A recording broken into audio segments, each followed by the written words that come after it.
What's up, Aries? Here we go, Aries. Let's get this thing in. Let's see what's going on.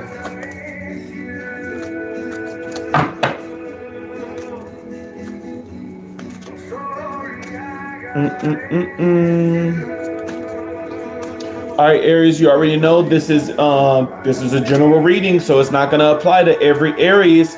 If it doesn't apply, you can always watch a video that's in your chart, so you can watch your rising sign or your moon sign. And then, of course, if you want something that's fit for you 100%, you can always sign up for a reading.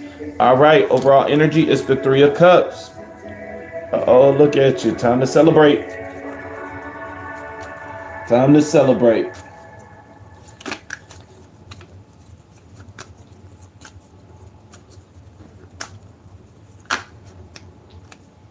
Ooh, okay. The crossing energy is the Lovers.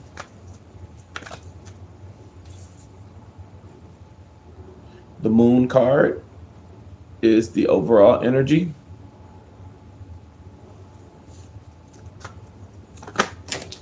Ooh. Help yourself to some savings. The Empress is the Empress is the challenge card. All right, let's see. I love it. The Ten of Cups is the card at the bottom of the deck. Shop for sale now, in store or online at hobbylobby.com. This is a word that's more important. It's out there. That when you book an Airbnb, Direction for the wisdom card. I like the wisdom card. we'll have your back with the most comprehensive protection in travel. Okay. Always included and always free. Air cover. Only on Airbnb. All right, Aries. Let's go and get up in this. So Aries, you have I really like the Three of Cups. The Three of Cups is one of the ones I can fuck with, Aries. So the Aries, the Three of Cups, it represents resolution to a problem. It talks about conclusion. It talks about healing. It talks about mending, and it talks about compromise. So let's see what we're going to talk about, because you have the Lovers, which is the next card in the crossing energy. So I'm gonna assume that it's talking about of course compromising. Okay, so with the clarifiers, you have two clarifiers that's gonna clarify this main energy. So like I said, you have the Three of Cups as your main energy, and the Three of Cups, number one, this is a time to celebrate. Clearly you got something good going on, and it could have been a resolution to a problem. So you could have been praying for a relationship, and now you got that relationship which is the resolution to a problem that you were having. And now it's giving you a time to celebrate. That it's like, go ahead, celebrate, embrace this time that you have a relationship. But the one thing that the cards is trying to illustrate is make sure that you compromise in this relationship. Make sure that there is compromise. You can't always get your way, Aries. You have the Three of Swords as one of the clarifiers, which it talks about heartbreak. And then you have the King of Swords, which just talks about an aggressive nature. The King of Swords, he's all about power, force. He's very courageous, very aggressive. And so you need to learn how to compromise. And it's funny because even with the song that's on, the thing that you probably need to learn how to do is to cuddle more, love more. You need to show more of that affectionate side instead of always just this power. I'm going to show you what to do. I'm going to tell you what to do. I'm going to run this household. It's like give some romance up in there too. It's like it's good to be the lead and all of this other stuff, but at the end of the day, it takes a balance. As much as you need to use this masculine energy, you also need to use this feminine energy as well. I think, sometimes in relationships, we have always taught that, it's a man and woman, it's divine masculine, divine feminine, which divine masculine and feminine have nothing to do with gender.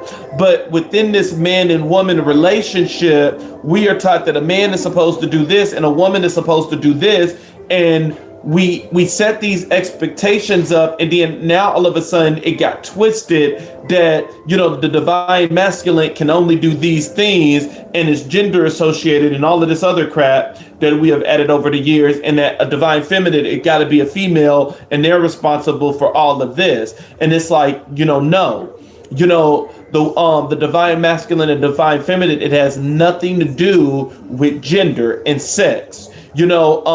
Anyone can be a divine masculine and anyone can be a divine feminine regardless of gender.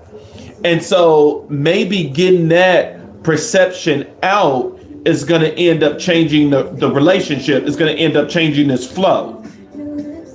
Now, I say all of that to say this: regardless of which one you are, the divine feminine or masculine, you possess both powers. A divine masculine can easily tap into feminine energy, just like a divine feminine can tap into masculine energy. And honestly, it's not wise to be strictly one, because even though your overall energy is to be the divine masculine or it is to be the divine feminine, there are going to be times that you're going to have to tap into the opposite energy based on the situation that was presented to you. You can't go in being all, healing and all of this other stuff when everybody is coming after you and everybody is trying to attack you. No, that's the time that you need to go into the divine masculine energy. And so in this case, let's get reel back in now to this specific case.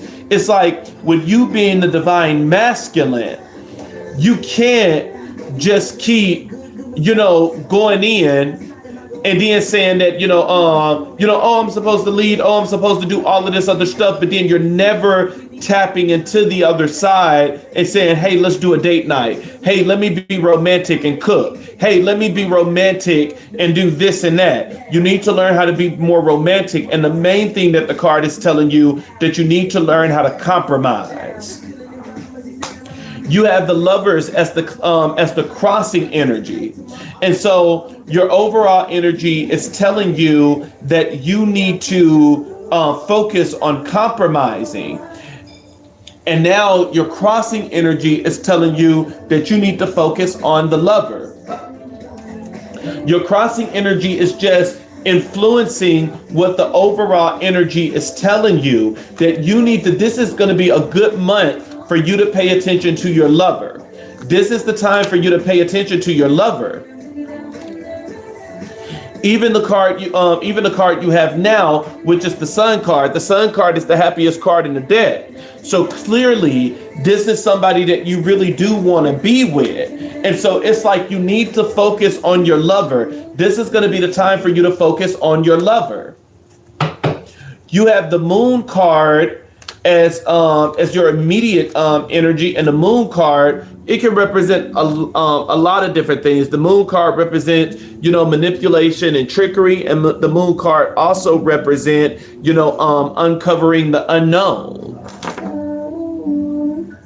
And to me, it's telling you that you need to uncover the unknown. You need to uncover the fact that, look, the other person is going to need something else besides just an aggressive personality that is constantly barking out orders and saying, what need to be done, and being that head of household status. That you need to uncover that this person is going to need your loving side as well. They're going to need your loving side just as much as they need your side that is constantly, protecting the house and everything else, but they're going to need your loving side as well.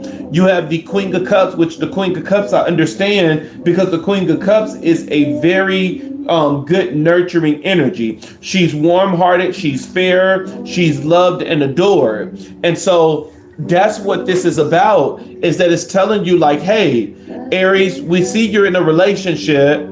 We see that you're doing good with being in this position that you're like, okay, I'm the head of the household. I'm about to take charge. I'm about to do what's best for my family. But this card, the reading is basically telling you that you're lacking emotion, that you're lacking the emotional side. It's like bring some warm-hearted energy into this mix as well. Let them know that you have a heart and not just a robot of I got to do this and I got to do that because I got to meet all of these requirements and all of these audience and everything of a divine masculine, because a divine masculine got to do this, and that, and you're constantly in this position where you're check marking everything that you're supposed to do. And now because of this, it's like you're not adding this emotional side into this connection. And that's one of the important things that you need to do right now, is to add the emotional side to this connection.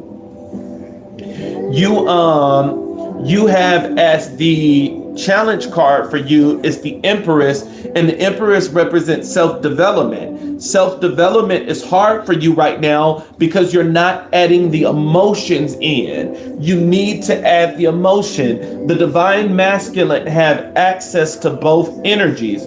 You have access to feminine energy as well as masculine energy, even though 98% of the time you're gonna be masculine energy. It's not saying they're taking that title away from you. 98% of the time you will be the divine masculine, but at times you need to add that percentage in of being of bringing in feminine energy. Not saying you need to switch and be the divine feminine. You just need to tap into your divine feminine energy. You need to tap into that because they need to feel your love. They need to feel your heart. They need to feel your emotion. They need to know that at the end of the day that you're going to be there for them, that you're going to be able to listen to them, that it's not always going to just be harsh, hard, and direct, that it's not always going to be aggressive and forceful, but that it will be a sweet,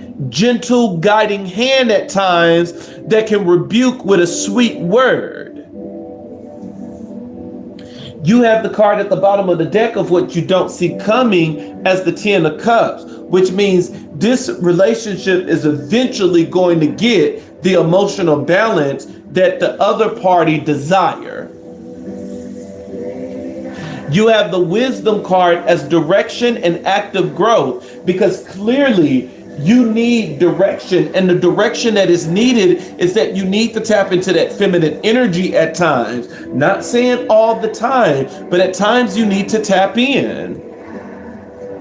And that's going to be the thing that's going to give you the active growth that you're seeking. All right, Aries, look, the only thing they need to see, they just need to see your heart. You know, everything else is going good. Let them see your heart.